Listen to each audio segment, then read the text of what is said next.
با سلام خدمت همه عزیزانم.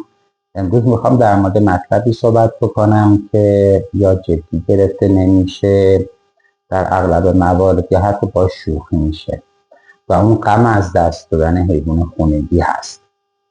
به عنوان یه دامپزشک با تقریبا حدود 19 سال سابقه تو این مدت با صاحبان حیوانات خانگی زیادی سرکار داشتم و شاهد این بودم که موقعی حیوان خونگیشون که سالها کنارشون بوده و حتی کوتاه مدت موقعی از دست رفته چه غم عمیق و اندوه شدیدی بهشون وارد شده.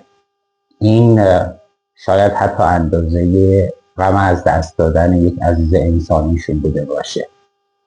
صد البته این فقط حس من یا تجربه شخصی من نیست. مطالعات دانشگاهی مثل دانشگاه میشیگان و ماساچوست نشون داده که غم از دست دادن یک حیوان خونگی میتونه به اندازه از دست رفتن یک عزیز انسانی سخت و حتی شدیدتر باشه. مواردی مثل افسردگی، اندوه شدید و اختلالات اضطرابی رو ایجاد بکنه و این نکته بسیار مهمی که ما اینو درک بکنیم که حیوان خونگی فقط یک حیوانی نیست که در کنار ما توی خونه زندگی بکنه، تبدیل میشه به قسمتی از خانواده، عضوی از خانواده و حتی گاهی برای درمان روح ما توی موارد سخت زندگی بسیار کارآمد هست. روی سخنم اینجا با کسانی که حیوان خونگی ندارن.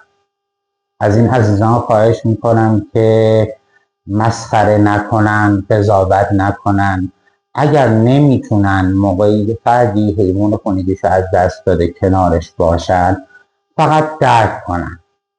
بیایم از این به بعد کمتر قضاوت کنیم، بیشتر گوش بدیم و بیشتر بفهمیم. ما میتونیم برای همدلی حتی بدون اینکه دلیلی بخوایم کنار عزیزانمون باشیم. مرسی.